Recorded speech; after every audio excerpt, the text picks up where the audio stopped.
Hi అండి, welcome to my cooking channel Nayaki's kitchen.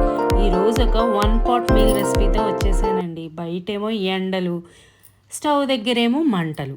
ఇన్ని భరించే బదులు, ఇన్ని ఐటమ్స్ చేసే బదులు, పప్పు కూర పచ్చడి ఇవన్నీ చేసే బదులు ఒక 1 pot మీల్ రెసిపీ చేసేద్దామా అని చెప్పేసి ఈరోజు బీట్రూట్తో పులావ్ చేయబోతున్నాను. బీట్రూట్తో స్వీట్ చేస్తారు, సలాడ్స్ చేస్తారు, రసం పెడతారు, చట్నీ కర్రీ రకరకాలు చేస్తారు.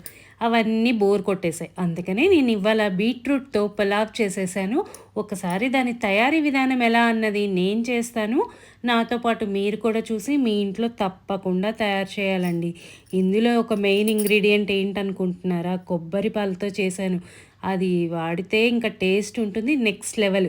చెప్పేయడమేనా, చేసేది ఏమైనా ఉందనుకుంటున్నారా? వచ్చేసేయండి మరి, ఇంకెందుకు ఆలస్యం. ముందుగా బీట్రూట్ తీసుకొని కట్ చేసి పెట్టుకొని పేస్ట్ చేసి పెట్టుకున్నాను. మీరు డైరెక్ట్ పీసెస్ అన్నా వేసుకోవచ్చు, ఇలా పేస్ట్ రూపంలో అన్నా వేసుకోవచ్చు. నెక్స్ట్ కొబ్బరి ముక్కలు తరిగేసి కొబ్బరి పాలు కూడా చిక్కగా తీసి పక్కన పెట్టుకున్నాను.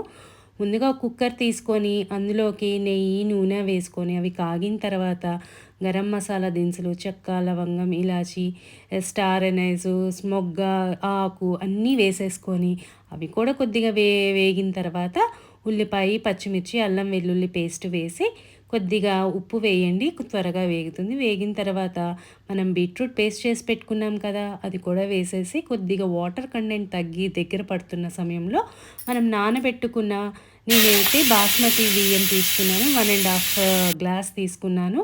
1.5 గ్లాస్ బియ్యం నానబెట్టేసి వాటర్ అంతా స్ట్రెయిన్ చేసి వేసేసి ఒకసారి తిప్పిన తర్వాత అందులోకి కొద్దిగా 1 స్పూన్ గరం మసాలా, 1 స్పూన్ ఏమో బిర్యానీ మసాలా, సాల్ట్ వేసుకున్నాను.